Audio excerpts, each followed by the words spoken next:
wabarakatuh.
Alhamdulillahirabbil alamin wa bihi nasta'inu ala umuri dunya waddin.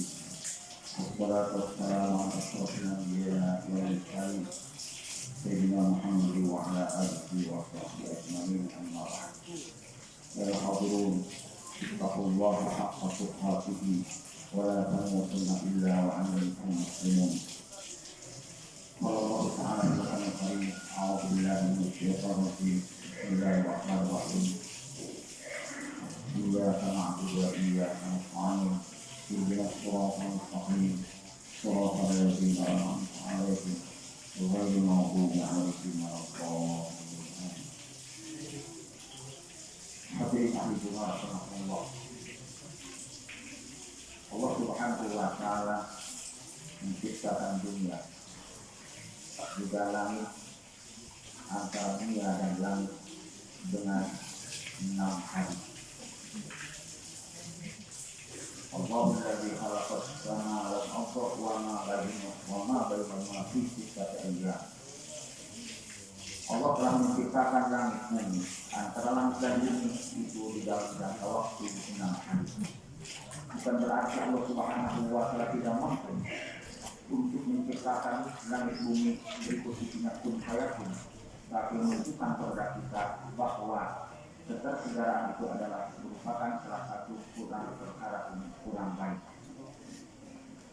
Hadirin ahli Jumat rahimakumullah, kita semuanya di dunia dan Allah yang menciptakannya, maka Allah memberikan salah satu pesan kepada junjungan kita agar kita selamat di dunia dan untuk nanti di akhirat. Karena keyakinan kita sebagai muslim bahwa umat Islam pasti harus, yaitu percaya terhadap hari akhir, hari kiamat.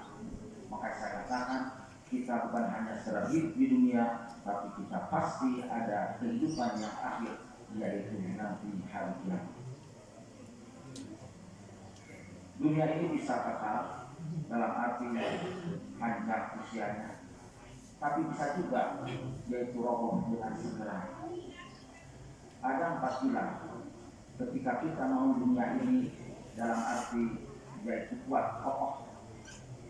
Salah satu di antaranya sesuai dengan keterangan ada yang menyebutkan ini adalah kata junjungan kita Nabi Muhammad Sallallahu Alaihi Wasallam. Ada juga yang menyatakan bahwa ini adalah merupakan yaitu kata Sayyidina Ali karramallahu wajhahu. Qawamu dunia diarkan syiar. Qawamu dunia, pilarnya, tegaknya dunia itu dengan 4 perkara. Dunia akan kekal dalam arti yaitu masih panjang usianya, tapi dengan catatan satu adalah yang bi'ilmil ulama, dengan ilmunya para ulama. Artinya ulama, orang yang memiliki keilmuan yang mumpuni, bukan hanya sekedar ilmu dalam arti ilmu syarat dalam arti sempit, tapi dia memiliki keilmuan karena semua ilmu adalah ilmu Allah Subhanahu wa Ta'ala, lebih lagi yaitu ilmu yang ada hubungan dengan fardu ain. Ternyata Rasulullah SAW menyampaikan bahwa saya di zaman umat yafiruna minal ulama wal fuqaha, akan ada satu zaman, satu masa terhadap umatku, satu yafiruna minal ulama wal fuqaha, mereka lari kabur menjauhi para ulama dan ahli fikih. Padahal para ulama ini adalah pewaris para nabi, sesuai dengan sabda Nabi, al ulama'u warasatul anbiya. Ulama itu adalah pewaris para nabi. Wa innal anbiya'a lam yu'allim dinarun wala dirham. Sesungguhnya para nabi itu tidak mewariskan, lam warisu, tidak mewariskan, yaitu katakanlah rupiah, uang dan sebagainya. Tapi para ulama itu, para nabi mewariskan ilmu. Faman afadu ahlu bihadzin wafir. Barang siapa yang mengambil ilmu sebagai bekal, maka pasti dia itu akan selamat dunia dan akhirat. Saya di zaman umat yafiruna ulama, akan datang satu masa, satu zaman kepada umat yafiruna minal ulama, mereka itu lari kabur jauh daripada ulama. Segala sesuatunya bukan kepada Nabi, bukan kepada Quran, sampai para ulama pun ditinggalkan.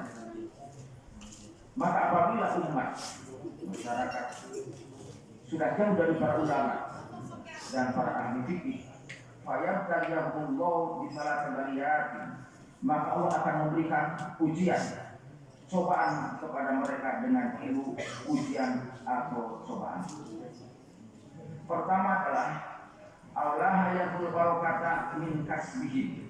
Apabila masyarakat sudah jauh dari para ulama dan para ahli fikih, Allah akan menghilangkan barakah min kasbihim dari kasabnya. Walaupun dia usaha jungkir balik setiap malam, tapi kalau jauh daripada ulama tidak akan ada barakahnya.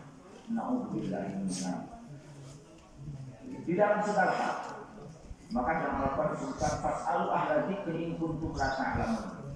Tanyakanlah kepada orang ahli ilmu apabila kalian tidak tahu. Dalam arti kita itu harus bodoh aleo, jangan bodoh atau soroyo. Kedua, yusallitullahu ta'ala min sultanan zaliman. Apabila masyarakat sudah jauh dari para ulama dan ahli fikih, maka Allah Subhanahu wa ta'ala akan menurunkan kepada mereka sultanan zaliman, pemerintah pemimpin yang zalim. Na'udzubillahi min dzalik. Maka saya sampaikan, tadi katakan bahwa tanggal 27 bulan ini akan ada salah satu, yaitu perhelatan pemilihan, yaitu pilkada atau pilgub. Maka kita harus hati-hati mana kita pilihan sebagai umat Islam yang pas dengan akidah kita. Jangan sampai kita memilih orang-orang yang tidak jelas, apalagi syirik. Na'udzubillahi min dzalik. Ketiga, wasalihu yakhrujuna min dunya bil iman. Paling bahaya adalah ketika kita meninggal jauh daripada ulama, jauh daripada fikih, ketika dia keluar di dunia ini ya bila iman tanpa membawa iman. Na'udzubillahi min dzalik. Jadi ketika nomor 3 ini ternyata kita dari sejak kecil dibimbing-bimbingan membaca Quran, kemudian kita sholat dan sebagainya. Tapi ketika kita jauh dari para ulama, dari para ahli fikih, maka akan kembali kita ke alam akhirat itu bighairi iman tanpa iman, dalam arti su'ul khatimah. Na'udzubillahi min dzalik.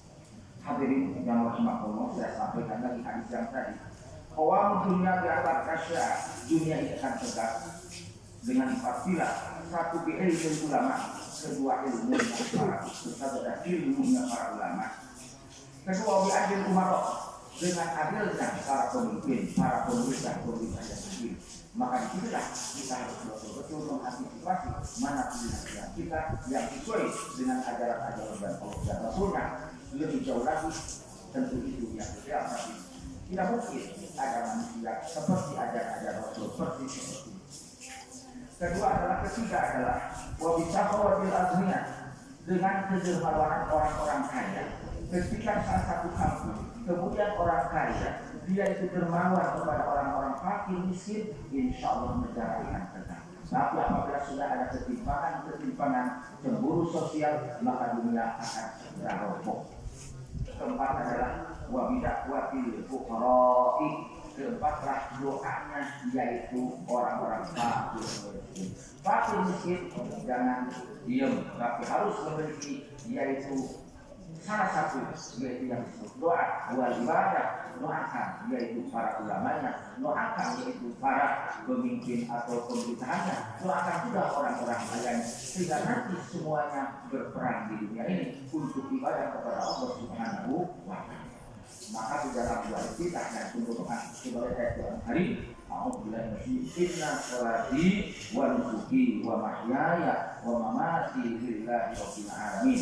Sesungguhnya sholatku yang biasa kita lakukan 5 waktu sehari semalam, wa nusuki ibadahku, ibadah kurbanku, ibadah hajiku, wa mahyaya hidupku, dan kita hidup sampai hidup kembali harus lillah di jalan Allah. Apalagi kita akan memilih pemimpin-pemimpin kita di dalam Islam diatur semuanya sampai kita masuk WC keluar WC pun diatur di dalam Islam. Bahkan agar kita wa mamati lillah, tentu itu kita jangan jauh dari para ulama dan ahli fikih sehingga kita ada yang disebut husnul khatimah.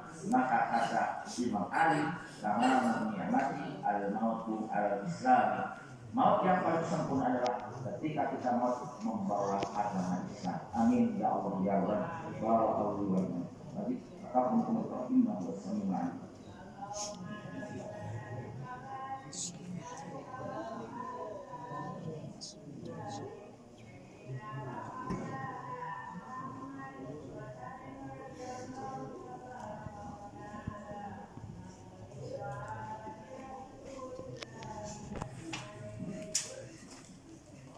Alhamdulillahirabbil alamin wal 'aqibatu lil muttaqin wala 'udwana illa 'alal zalimin.